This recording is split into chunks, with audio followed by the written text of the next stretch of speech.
अलैहि व बरकातुहू। नाज़रीन इकराम, ब्रेकिंग ऑलवेज के साथ मैं हूँ फैसल सईद। उम्मीद करता हूँ आप जहाँ भी होंगे रब तआला की पनाह में आफियत से होंगे।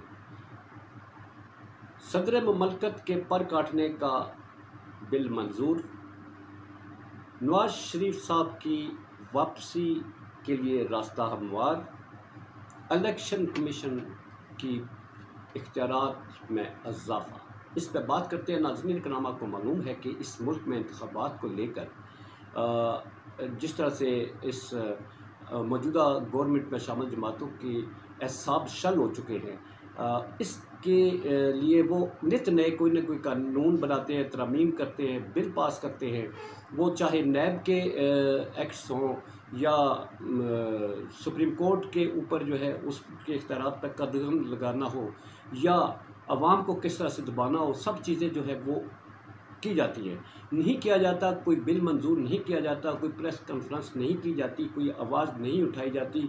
और वो है अवाम।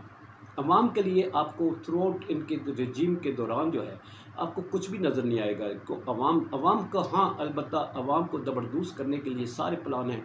उनको उठाना हो, उन्हें उन पर मुकदमात बनाने हो, उनको जेल में डालना हो, उनके घरों पर रेड करने हो, वो ये हुकूमत कर सकती है।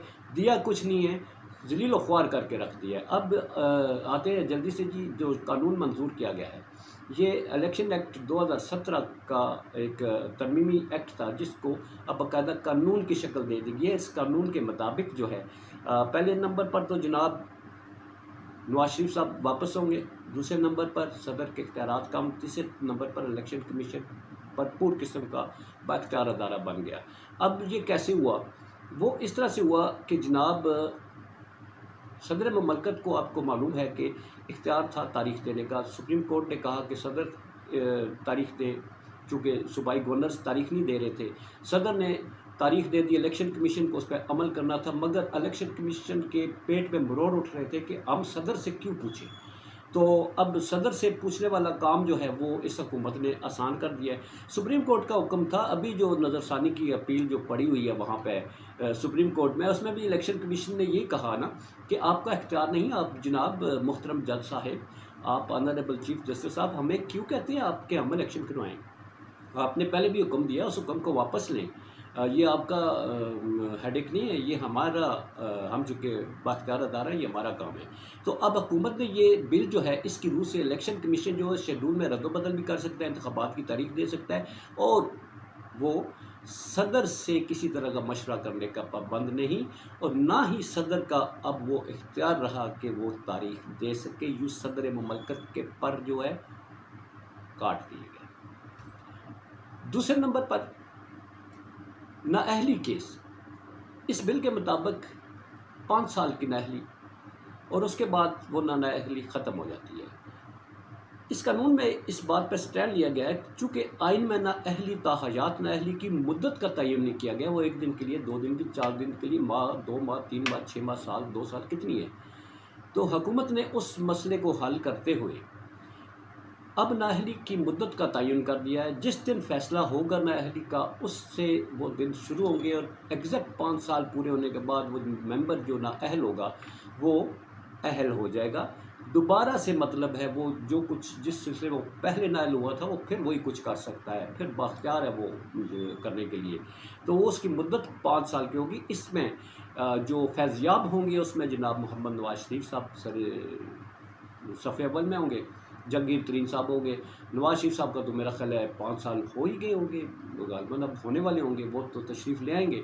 जहांगीर तरीन साहब भी चूँकि पार्टी बना चुके हैं, मुस्तकबिल के वज़ीर-ए-आज़म के ख्वाब देख रहे हैं जहांगीर तरीन साहब, वो होंगे या बिलावल भुट्टो होंगे। ये तो किस्मत की लकीरें हैं, किसके हाथ में ये वज़ीर-ए-आज़म बनने की तारीख़ वो लकीर है, या वो लकीर है तो किसकी लकीर को खुरच के दूसरा जो है इस पर बैठेगा।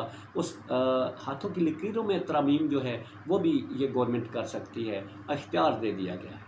तो ये इसमें नाज़रीन बड़ी दिलचस्प बात यह है कि जहाँ ये कानून पास हुआ, इसके साथ कुछ बिल थे। उस बिल में अहम जिसका जिक्र करना चाहूँगा वो है सेनेट अरकान की मुराद में इजाफे का जो है वो बिल है।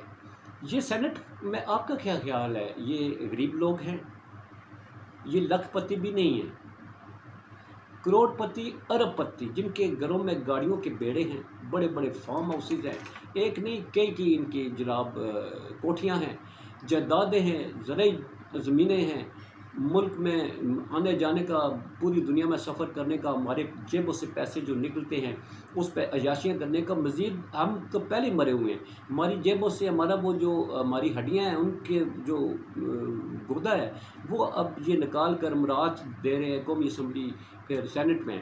ख्वाजा आसफ़ साहब ने किसी अदारे पर ये पिछले दौरे हुकूमत में अपोजिशन में थे जब, तो उन्होंने उस अदारे पर तनकीद करते हुए ये फरमाया था, इनका फरमान है कि इस कौम की हड्डियों का गोदा खून तो आप चूस चुके हैं, गोदा भी चूस कर आपने जो है तो हड़प कर लिया है और इस मुल्क को जो है तो आपने तबाही से दुचार किया। तो अर्ज़ ये है ख्वाजा साहब के लिए कि इस मुल्क के इस अवाम की हड्डियों से खून निचोड़ने के बाद उसका गोदा निचोड़ने के काम तो आप सियासी लोग कर रहे हैं। आप लोगों ने इस जैसा कि इस मुराद से लगता है कि ये तो आप काम कर रहे हैं, हम एक माचिस की डिबिया लेते हैं उस पर भी टैक्स देते हैं, हम एक सिगरेट लेते हैं उस पर भी टैक्स देते हैं, मिल्क पैक लेते हैं, कोई झोंपड़ी वाला है, कोई रागीर है, कोई जिस तरह का भी कोई झोंपड़ियों में या ईंटों भट्टों पर मजदूर हैं, ये सब जो है टैक्स देते हैं और इन टैक्सों से अय्याशी आप लोग करते हैं।